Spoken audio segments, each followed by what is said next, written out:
Hey y'all, it's the Sliders Review, and I'm here today to talk to you about episode Fire Within from season 3. Had to remember what the title was.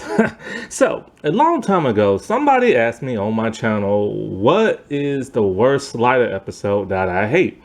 And I told them I will talk about it in the future when I do my top favorite episodes and my worst favorite, not worst favorite, but my worst episodes and stuff. Well, I've only done that with season 1, like my favorites and my worst. When it came to season 2, I only talked about the only season 2 episode that I just don't like. But I never ever once got to season 3. If I did, then you would know the one episode I hate more than life itself. Now, I know what a lot of y'all are probably saying. Well, you said you hate every episode of season 5. That is true. I hate season 5. But even though I despise season 5, and there's one episode of season 4 I can't stand, the one where it's the bubble universe where Maggie and Quinn makes that bubble universe and they live in it and stuff. I just thought that was like a pointless episode, but it was a romantic episode, but it was kind of like a pointless episode. But in season 3, The Fire Within is pretty much the only episode I just flat out hate, but I hate it for different reasons. I don't hate it because it's a terrible episode. It's actually a very good episode, and it's really cool and really intriguing. The reason why I hate it is because there's one thing in there that I find to be absolutely stupid. And I bet you anything, like John Rhys-Davies, I bet you anything he was grinding his teeth at this episode for the dialogue he had to say. Because as we know, in season 3, he pretty much exploded and got into a fight with the executives and stuff like that, which caused him to be fired. And one of his quotes, I can't remember exactly what it was, but he pretty much got really pissed at season 3, and the writers asked him, what's wrong, what makes you mad and stuff like that. And basically he insulted them by telling them what exactly did he say? It was something that he told them basically they don't know how to write good fiction and stuff like that. And he doesn't have anything intelligent to say in terms of dialogue because they can't write. And this episode kind of proves that theory. Now, as we all know, in season 3, this is when they went the whole movie action route and everything. Sex appeal, action, and horror movies. And it's the horror movie element in this thing that I find to be very, very stupid. Other than that, the entirety of the episode is excellent. And I really enjoyed this episode. It's just that one thing I can't look past because it's so stupid. So, this episode is broken up into 2 different plots. There's a plot A that pretty much starts off the episode that I don't like, but then there's a plot B. But plot B is a lot bigger than plot A. What is plot B, you ask? Well, it basically has to do with America being the #1 country of the oil refinement instead of the Middle East. That is very intriguing and very fascinating because if you live in America, we're pretty much tapped and everything. And we're so tapped right now, we're having to ask other countries for oil and everything. And they have denied us a certain country, that name I shall not name and everything. And however, even though that country has denied us, they made a very sketchy deal with the WWE, and they just bought out the golf, whatever the golf league thing is called and stuff, which has pissed a lot of people off. And so the intrigueness of it all is, if America had the most oil and everything, what would America look like? Would it smell really bad because of all the oil and fires and gas and stuff like that? Because in this world, when the Sliders went there, they say that town smelled like gas and everything, which made the professor assume, since there's so many gas tanks and this and that, and the smell of gas, then America must have a lot of oil. Now, I would have appreciated more if they actually would have went somewhere, read a book, and be like, oh, or talked to somebody and be like, oh, America has a lot of oil, instead of him just deducing that. Because it could have smelled for whatever reason. You know what I'm saying? Or maybe just that town had a lot of gas and oil and stuff. But other than that, I'm okay with him making that like assumption, because, you know, he's really smart and everything. So I can let that slide. And so while on the earth, they had to look for jobs. Why? Because in the beginning of the episode, they actually go to 3 worlds in this episode, which is really neat. The first world they're on, we don't know nothing about, but Remy is playing baseball in a little arcade type thing. And he blew all the money on it. And he left half of it, like, you know, at the bar. But the sliders told him, yo, man, we have to go, gotta slide. So they dragged him out and they slid in front of everybody. This is when they started getting very reckless with sliding. They started to expose sliding by sliding in front of folks and stuff instead of being secret. This is why I said a revival would be so great. Because with all that recklessness of sliding and interfering in people's worlds, people are bound to figure out, hey, what is this weird technology? Let's see if we can tap into the multiverse. And you can easily make spin-offs or a revival out of that. Maybe there are United Nations type thing of like different worlds that have banded together because they hate the interference of sliders, or they love the interference of sliders. And or maybe they're seeking revenge on the sliders that went to their world and interfered and stuff. That's a great possibility. This is why this show needs to be rebooted or revived or something like that. But anyways, so they had to go look for jobs because now they have no money and stuff. And they're able to get a job at the oil company and stuff like that. And this is the part of the episode that I find very, very cool and very, very fascinating. But back to the whole America being the only one with a lot of oil and everything. Like I said before, that would be very intriguing. How rich is America? Are they able to buy like a golf league and everything? Are they able to make sketchy deals with like the WWE and everything? Would they deny other countries their oil? Or who are their allies as a result? What kind of vehicles do they have? What kind of new technology do they have in this scientific reality of a show because of this? That's a great possibility to think about. So they could really world build with that. And so this world, however, is really odd in appearance. It's set in like the 1960s, but the sliders never make reference to that, which is kind of weird. Normally when they in a world and a world looks a certain time era, they comment on it, but they never once commented on it, which I thought was very bizarre. But even though it's set in like a 1960s setting, they still have things like cordless phones and computers and stuff, which is very interesting. So it would have been nice to explore that aspect a whole lot more instead of going back to plot A. But anyways, so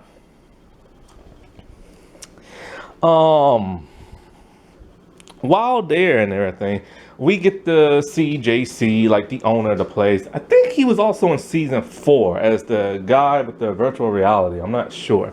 But basically, everything has a 1960 setting, and Wade has a job, the guy's got a job, and they see that a lot of people are struggling with having jobs and stuff. And it's kind of like, why? If America has so much oil, then why don't they have tons of money? Why are there homeless people? Why is there a union? Why is people struggling to find a job? This is something they should have explored more in the storytelling instead of going to that plot A. Well, anyways, we see the union. They're protesters and everything. And their protest turns violent and everything. And one of the women that Wade interacts with in the entirety of the episode is a woman named Amanda. Amanda is the leader of the union and stuff. She believes that the oil company murdered her husband and it was no accident. See, the protesters had signs saying save our children. And it's kind of like, why does those signs say that? Because it's not really explained until the end of the episode. So you're going throughout the entire episode wondering about that if you actually paid attention to that of the sign. And so we learned that Amanda, she's very stubborn. She's pregnant as well. And Wade is trying to help her get her vitamins and stuff because she sees Amanda is struggling so much that she has to steal. Amanda has not gotten her husband's last paycheck before he died. The company said that he tried to start a fire and the fire killed him. She doesn't believe that. So after talking to her and stuff, Wade tells the others, what I'm saying? Like, oh, this woman said, like, the company killed her husband. So of course the Sliders, they go in and investigate because that's what they do. This is all great. I love this. This is what makes Sliders Sliders. And it's like, wow, let's investigate this crooked like organization, you know what I'm saying? And they do, but you don't really find out what exactly is so crooked about this organization and towards the end. Now we find out why. After doing some investigation, it turns out that a lot of the children died of miscarriages. All that gas and all that oil and all them chemicals made the women sick and caused them to miscarriage and stuff. They tried to get, I also find out that they have no health benefits and everything there. And so that's another thing that was really interesting on why didn't they have health benefits, and then we find out why. So they're trying to keep all the money for themselves and cover up all these miscarriages. And her husband found out what they did and they had him murdered. So of course the bad guys, they discovered that the Sliders discovered their little secret, and they tried to murder that of Rembrandt and that of Wade by burning them alive inside the factory and pretending that it's a nice little accident. Wow. About to burn to death, which by the way, the flames look great in the building. It's a mixture of practical and CGI. And, it just looks really great. Like, who doesn't love fire? Unless, of course, it burns down your house or it burns you, you know what I'm saying? But, like, it just looks really great. And so, like, this is when Wade makes a confession. She says that she wants to have a baby one day. This just came out of the blue. That her character all of a sudden wants to have a baby. I guess they gave that to her because her character really hasn't done much in season 3 other than being kidnapped, trying to escape from being kidnapped and being kidnapped again and doing a little computer stuff here and there and fighting with Maggie. So they gave her this. And that's cool and everything to give a little character development. However, it doesn't go past this episode. She never brings up again wanting to have a kid. And so, like, not only that, but when she tells Rembrandt, they hold hands in a very loving way. This was when the writers started to do, like, that whole love interest between the two. It started with that dragon episode and probably another episode, but it was mostly the dragon episode. So, of course, this is only written because the thing about romances and TV, which I hate the most, is that, like, they're mostly only written for some characters when those characters have nothing to do for an entire season. So they stick them in a romance and stuff when they're not the lead characters, which was kind of interesting because in this episode we saw Wade and Quinn kiss a little bit, kind of. They kind of went for the cheeks, but they also hit each other's lips. So it started making me think, okay, maybe they're starting that on again, off again thing, right? So anyway, the professor and Quinn show up to save and rescue the day. And I love the rescue scene. They're dressed up as firemen. They go inside the building. The flames look amazing. It really looks like they're in peril. And then we get to see the point of view from Quinn's mask as the professor is talking to him, talking about, let's go to infrared. All of this is really great. And it makes for a very intense scene. So this is like a really cool episode. Like, you know what I'm saying? And then so the bad guy comes in. He tried to stop them and he gets taken out. I'll tell you later what took him out. Because that's the part of the episode, the thing I hate. And so, like, they rescue him instead of letting him burn to death because they're good people. They take him back outside. They give Amanda the disc with all the information about how the women got sick and miscarriage. And then they slid out of there, exposing sliding technology to the world once again. And so the episode ends. But now you're probably wondering, hey, what is that plot A that started off the episode that makes me hate this episode so much? Well, It's the horror movie aspect of it. The living flame. See, remember in the beginning of the episode, I said they was on that world, remember, playing baseball, then had to slide out of there. They went to another world that they was only there for 10 seconds. And they was in a world that was engulfed by flames. It looked volcanic, and there was just flames everywhere, and they was like scared, and stuff like that. So they slid. And so when they slid, before they slid, Quinn saw something coming towards him, a teeny tiny flame, and then it hopped on his jacket, and then it went to that world where all the oil is at. And so it turns out the world that they was on is a world where there are sentient fire creature type things. It's not really explained that well. I like to call them fire people because they can actually take the shape of a humanoid form and everything. At one point, as you see towards the end of the episode. Now, I'm okay with them not spending time on the flame world because that's a lot of money for like a budget, and they just can't do it. And plus, they will never be able to breathe anyway. So it's like, okay, whatever, I can give that a pass. However, I am still intrigued by the notion of a fire world. Anyways, the thing about the living flame is that, you know, he runs around, he sets everything on fire because they're in the world with tons of oil. So anyway, at some point in time, there's been some chatter about how the flame just seems to go from one spot to another, hop around, and whenever they try to put it out, it runs away from them. So this is now the Slider starting to wonder, maybe Quinn was right. Maybe there is a living flame. So they go to capture it. They don't really explain very well how they capture it. They have like a cord that goes into like a beaker and they capture it somehow. And then the part that gets really stupid is that they want to talk to the thing because they have to determine if this thing is friend or foe. Should they destroy it or should they take it with them? Okay, that's fine. That's very Star Trek of them, you know what I'm saying? But here's the thing. Everything that has to do with this living flame thing is just odd and bizarre. Quinn and the professor, they come up with some scientific way to be able to communicate with the thing. The professor is very happy, you know, and you can tell John, was grinding his teeth as he had to put on a big smile and give out this dialogue because you know he hates stuff like this. And so, like, you know, they are able to communicate with the flame. Don't know how. It's a scientific show, and it's just weird and odd, you know what I'm saying? And so the flame, I always thought it was a guy, but it's actually voiced by a girl with a guy sounding voice. It sounds pretty cool and everything.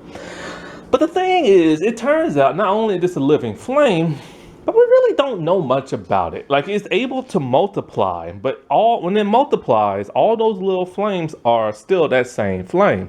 And, you know, it loves to consume things, it loves to burn stuff, and, you know, stuff like that. It's a peaceful little thing that's just doing what it does best, burning stuff. We don't get to know nothing about its world other than there are other flames that live within the other flames. And it's kind of like the Great Link from Star Trek Deep Space Nine with the changelings. It's a giant like planet full of like this alien species, and they, you know, they all merge as one, and they all have their own like, you know, sentient thoughts and stuff like that. And so like, but then it gets even more bizarre. It turns out that this flame not only like can control like the television and electronic like radio waves, stuff like that, but like how is a flame able to magically control like all this electronic stuff? It's never explained, and it's just strange and bizarre. But the flame also knows about sliding technology, and it's able to find its way back home through the sliding tunnel because it's able to control all these wavelengths and stuff like that. Intriguing and fascinating. When I heard that, I'm like, oh wow, they'll be able to get back home now and stuff like that, right? And so it's just kind of weird how this thing knows about sliding technology when this thing has never slid before. It's kind of like the vampires in season 3. They knew about sliding technology somehow, but it's never been explained. And so, like, because of this, the flame, it decided it's gonna go back with the sliders, and like, it helps defeat the bad guy and everything, and it goes with them, and it's gonna somehow through the sliding tunnel, it's gonna shift and move and all this other stuff, like the vibration waves and electronic waves and the sliding tunnel to go back home. And it's just kind of like. Huh? But like, okay, whatever. So you'll think they'll be able to get back home after this, right? No. He said he could help them get back home, but he never does get them back home. So this creates a huge problem in the storytelling for me. Because now you have this magical being that is literally a teeny tiny flame that can also take a humanoid form. And it's kind of like, it makes you wonder, are those flames actually human and everything? Is it really a flame, or is it some type of form of human? The Cro-Mags are human, but they don't look human. And so this was always a missed opportunity. It would have been nice to explore that flame world, because think about it, when the sliders slid back to get the flame back, how in the world did they not burn alive on that flame planet? How long did they stay on there? They never mentioned anything about the flame planet afterward. Never mentioned anything but the thing getting it back home. But then, of course, here's the thing: the thing is able to control the sliding tunnel, and if it's able to control the sliding tunnel, why in the world did it not get them back home? You know what I'm saying? Or why didn't it keep traveling with them throughout the rest of the season until it got them back home? This creates the biggest paradox of them all, because they should technically be back home by the next episode, but that never ever happens and stuff. And so I think it was very pointless to add this bizarre element to the story, because it's like everything else in this story is great. America having the most oil, the oil company being very bad, why everything looks like it's in the 1960s, why are there no improvements on technology other than computers and stuff. This was really interesting and intriguing stuff. But then it's like they add in this living flame with this weird sounding voice. And not only is that, but in order to communicate with it, it had to be hooked up to all this technology. But then all of a sudden now it's able to talk to Quinn freely and everything without the technology. And so I just feel like it's a squandered episode. It's great and it's fun and it's intriguing, but it's kind of ruined by the element of this stupid like flame thing. A flame thing that's never really explored that well. And it's just there in the episode. And it's taking up space. It's taking up storytelling. And it's just so odd, bizarre, and very, very stupid and everything. And it makes for the writing to look unintelligent, because they added that living flame to this episode. Now, if they would have created the living flame for its own episode and created a world where there are tons of flames, that would have been okay. That would have been more intriguing, and then we could have learned more about these flames. Why they take a little flame body, but they can also take a humanoid body and stuff. But that would have cost a lot of money. But they could have found a way around that. Like, what if the rest of the world was normal, but it's only that area where all of them live at engulfed in flames? Then that would have been a really cool and interesting episode. Something they could have explored. These humanoid flames and everything. So the flame itself isn't necessarily stupid. Now, if they would have gave it its own solo episode, I would have been completely fine with that. But the fact that they crammed it in this other episode that was really cool just really bugged me, because this whole fire episode was really cool and everything. It's just they had to add that stupid flame. That really pissed me off to where I hate this episode so much, because as enjoyable as it is, I can't fully enjoy it because of this one stupid element and everything.